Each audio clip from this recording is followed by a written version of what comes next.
everybody, it's Mike Frieder here with On-Call Compliance Solutions, and I'm back with another compliance tip of the week. Let's play a little game. Raise your hand if you've ever had a user with a password like 123456 or password or QWERTY. All right, now raise both hands if that user was also an administrator. You can't see my hands off screen. All right, today we're diving into CMMC Control IA.L2-3.5.7. Enforce a minimum password complexity and change of characters when new passwords are created.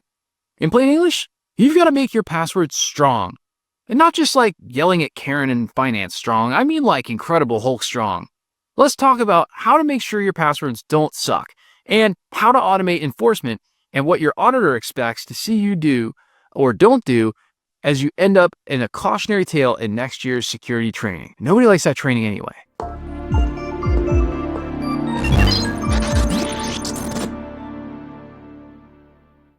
All right, we're back, everybody, and kicking it off with CMMC Control IA.L2-3.5.7.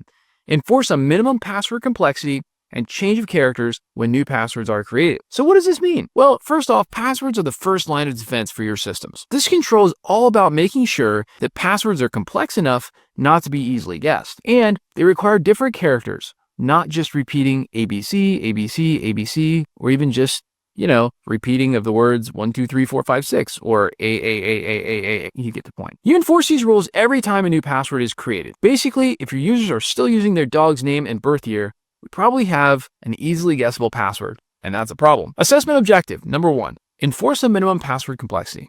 The documentation you're going to need.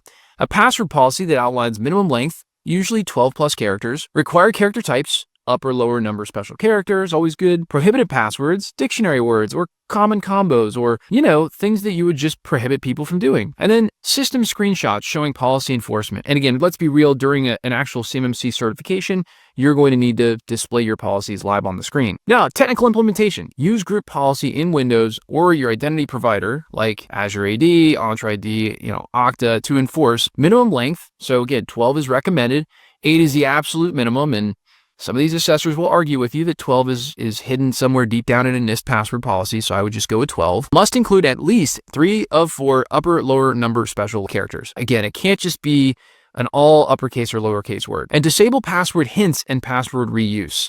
All right, there's no point in a password hint because you can just do a password reset. So again, I know some systems allow this. I would recommend disabling it.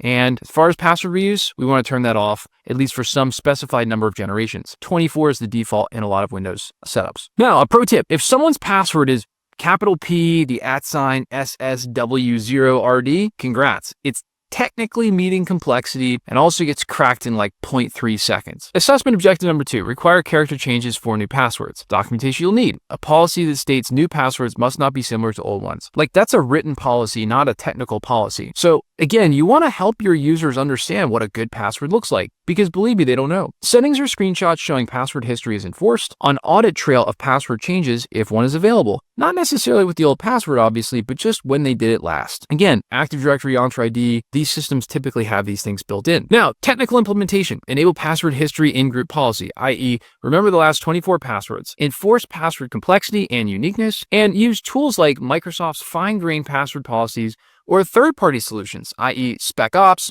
can help enforce more strict rules. Now, here's a real-world story. We work with a client who had to change your password policy every 90 days. It was a rule. The only problem is people rotated between spring 2023, summer 2023, fall 2023.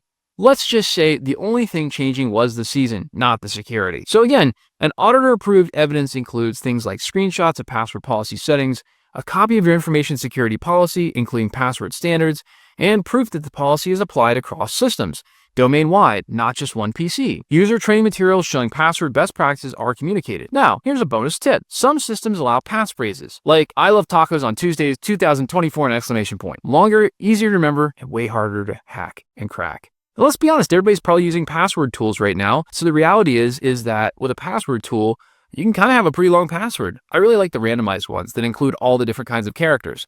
I'm a big fan of those. Now, final checklist to pass IA.L2-3.5.7. Passwords must meet minimum complexity requirements. You enforce character changes between old and new passwords, and you've got a documented password policy. Your systems enforce that policy technically, and you can prove it all with logs, screenshots, and policies. Oh, by the way, I happen to see this, and so I'll give you guys a little bit of a hint. The enforcing character change between old and new passwords, again, you might not so easily find a setting for that, particularly on an Entra ID or an Active Directory type system, but by default, it has to be 1. So there's a little hint for you. Because if your entire defense strategy hinges on welcome 123, well, you're basically just asking for hackers to come in, wipe their feet, and stay a while. Because remember, look, MFA does solve for 98% of security, and we really like MFA as a really nice secure mechanism. But again, there's been lots and lots and lots and lots of case studies where those tokens have been stolen or the MFA has been defeated.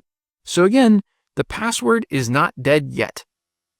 But this is a great policy to make sure that you're double covered. Between MFA and a password, it's just better security. And hey, if you're banging your head against the wall on this one or any of these other controls and you're frustrated and you're ticked off, or maybe the reality is that the deadline of CMMC is just really getting to you, I have great news for you. Because at OnCall, we take defense contractors just like you who have had this DFARS, NIST SP 800-171, CMMC ITAR, and EAR information security compliance stuff dropped in their laps like a seagull on a sunny day.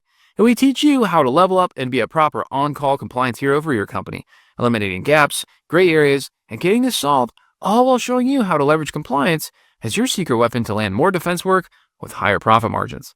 Now that's what becoming an on-call compliance hero can do for you. And if you're looking for more help getting compliant, our compliance experts are always on call for you. Visit cmmccompliancesecrets.com or check out the description below for links to get help right now. And if you love the content we're putting out here for you, help us out with a big thumbs up on that like button, or even better, that's right, smash the subscribe button, baby. We're putting out some amazing content. You're going to want to check out some of our latest videos, just like this one, to get the latest compliance content as soon as our compliance nerds roll it out. And hey, until the next compliance tip, my friends, stay safe and secure out there, and hit us in the comments below to let us know what you'd like to know more about when it comes to information security and compliance. I'll see you on the next one.